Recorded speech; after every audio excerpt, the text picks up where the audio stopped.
Today I'll be discussing the joys of the US Federal Register. I'll start by quoting the wise words of Thomas Jefferson. Merchants have no country. The mere spot where they stand on does not constitute so strong an attachment as that from which they draw their gain. In search of arbitrage benefits, successful merchants will leave a country just as easily as they enter it. Make no mistake, these high net worth individuals do not consider passports as proof of citizenship, rather as merely convenient travel documents. And many hold more than one.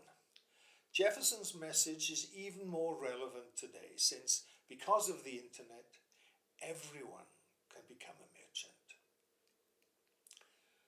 Tax levels are always at the forefront of every merchant's mind. In the past, the reason why large numbers of the wealthy did not run away from high tax jurisdictions was because they were successful in avoiding and evading taxes, but not anymore. Information technology has changed all that. Now every transaction is being recorded and analysed by government agencies. The only sensible strategy for the super rich is to pay up all the taxes owed and then emigrate to more welcoming climes. This advice comes from Flight of the Golden Geese, the book that I wrote with my good friend David Lesperance.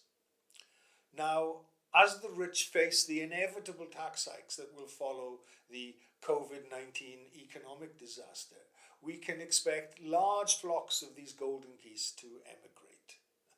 And in America, it's very easy to keep track of the American golden geese as they fly away.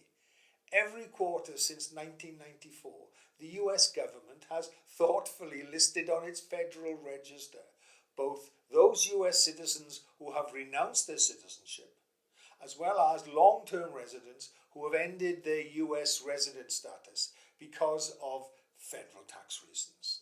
You can check it out for yourself. Just follow the link shown at the top of this slide. These escapees are all very rich. They're golden geese, and they take not only their wealth, but also jobs with them. Of course, average Joes don't have the tax incentives to leave, and indeed, it is too expensive to do so. However, they are the ones who will have to make up the tax shortfall. The original political thinking by Congress was that this list would name and shame those included, and would also frighten off others thinking of leaving. Talk about wishful thinking.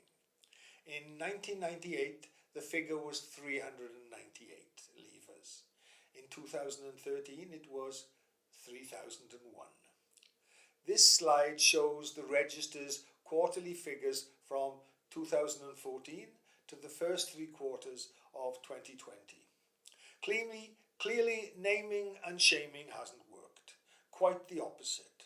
More and more high net worth individuals are considering jumping ship before the US government will introduce legislation to make it even more difficult and expensive to give up their passports in order to escape the IRS's clutches. John Gaver, the author of The Rich Don't Pay Tax, and whose articles first introduced me to the Federal Register, has a shrewd interpretation of the numbers leaving.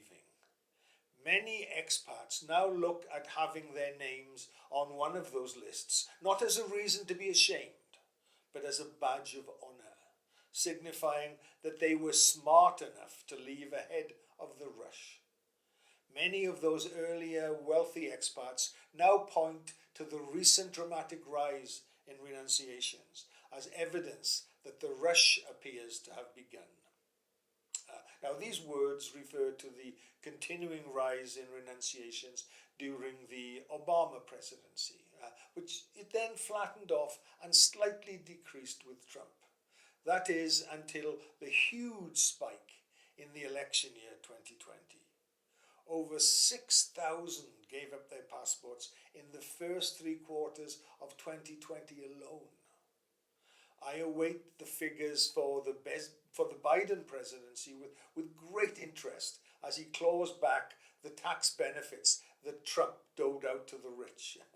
I'm advising all my American friends to hold on tight. They're in for a very bumpy ride. Thank you.